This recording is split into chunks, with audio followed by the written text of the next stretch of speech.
हमारे धान के पौधे में कई सारे कीट जनित रोग, कई सारे फंगस वाले रोगों का अटैक होना शुरू हो जाता है। इनमें से 3 से 4 रोग सबसे प्रमुख हैं, जिनके बारे में मैं आपको बताता हूँ। नंबर 1 पर है किसान भाइयों तना छेदक सुंडी। नंबर 2 पे है पत्ता लपेट सुंडी। और नंबर 3 पे है किसान भाइयों शीत ब्लाइट।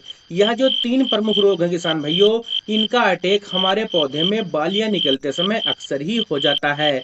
अब इनको कंट्रोल करने के लिए किसान भाइयों हमें शुरुआती अवस्था में ही दवाओं का स्प्रे करना है, बालियां निकलते समय ही। यदि आपके पौधे में तना छेदक सुंडी और पत्ता लपेट का अटैक हो गया है और आप लंबे समय तक इस रोग से बचाव करना चाहते हैं, तो दवाई आती है कार्टेप एसपी 50% वाली, आप इसका प्रयोग कर सकते हैं। इसको आप लगभग 250 ग्राम ले लें और किसान भाइयों 200 से लेकर 220 लीटर पानी में इसका घोल बनाकर स्प्रे कर सकते हैं।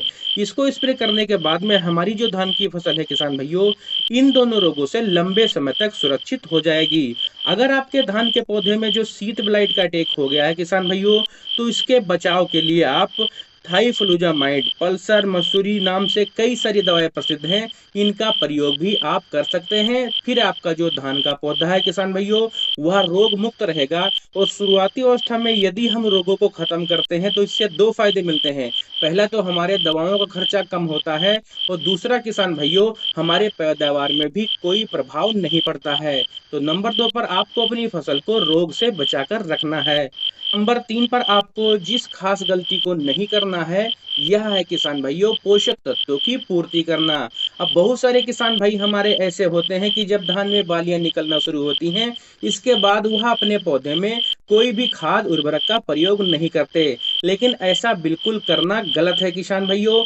जब धान की फसल में बालियां निकल रही होती हैं, इस समय हमारा जो धान का पौधा होता है, उसको थोड़े थोड़े मात्रा में कई सारे पोषक तत्वों की आवश्यकता होती है। यदि उनका प्रयोग इस समय हम करते हैं तो हमारी जो धान की पैदावार है प्रति एकड़ 2 से 3 क्विंटल तक बढ़ सकती है। तो धान में बालियां निकलते समय किसान भाइयों, सबसे पहले आपको जिस खास स्प्रे का प्रयोग करना है, इस स्प्रे का नाम है 13-0-45। अब जो 13-0-45 है किसान भाइयों, इसमें 13% नाइट्रोजन, 0% फास्फोरस और 45% पोटाश की मात्रा पाई जाती है।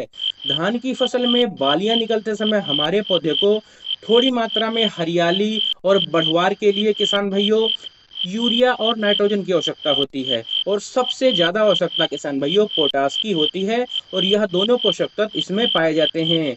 एनपीके 13-0-45 का जब हम प्रयोग करते हैं तो इसके चमत्कारिक लाभ हमें देखने को मिलते हैं। जैसे किसान भाइयों, इसका प्रयोग करने के बाद में हमारी जो धान की बालियां हैं उनकी लंबाई बढ़ती है, लंबी बालियां और स्वस्थ बालियों का निर्माण होता है। और किसान भाइयों, आपकी जो धान की फसल में सभी बालियों में दाने का भराव होता है, आपकी जो धान की बाली है वह खाली नहीं रहती है। साथ ही किसान भाइयों अन्य कई सारे लाभ मिलते हैं, जैसे अधिक सूखा और अधिक जल भराव के उपरांत आपका जो धान का पौधा है वह किसान भाइयों सुरक्षित रहता है। हमारी जो धान की फसल है उसकी जो रोग प्रतिरोधक क्षमता है, एनपीके 13-0-45 डालने के बाद में वह भी बढ़ती है। और किसान भाइयों, इस अवस्था पर हम जब इसका प्रयोग करते हैं तो हमारी जो धान की फसल है उसका जो तना है उसको भी मजबूती मिलती है, जिससे भविष्य में हमारी जो धान की फसल है वह गिरने से भी बचती है। इसको डालने का जो सबसे बड़ा फायदा हमें मिलता है किसान भाइयों, वह है दानों को लेकर। इसको डालने के बाद में जब आपकी धान की बालियों में दाने भरेंगे किसान भाइयों, तो दाने की क्वालिटी नंबर 1 होगी। दाने आपके मोटे, चमकदार, सुंदर और वजनदार होंगे, जिनसे आपको बम्पर पैदावार प्राप्त होगी। अब 13-0-45 की यदि हम मात्रा की बात करें किसान भाइयों, तो लगभग आपको 1 किलोग्राम प्रति एकड़ के हिसाब से इसकी मात्रा लेनी है, और इसको लगभग 150 से लेकर 180 लीटर पानी में घोल बनाकर स्प्रे कर देना है। उसके बाद इसका रिजल्ट आपको 4 से 5 दिन में ही दिखना शुरू हो जाएगा। अब कुछ किसान साथी यहाँ पर बोरोन का प्रयोग भी करते हैं। अगर आप बोरोन का प्रयोग करना चाहते हैं तो लगभग 100 ग्राम आपको बोरोन लेना है किसान भाइयों, उसको भी मिलाकर आप स्प्रे कर सकते हैं। उसका रिजल्ट भी इस अवस्था पर अच्छा देखा गया है। बोरोन डालने से हमारा जो धान का पौधा है उसमें फल फूल अच्छे से बनते हैं, परागण की जो प्रक्रिया है बोरोन उसको बढ़ा देता है।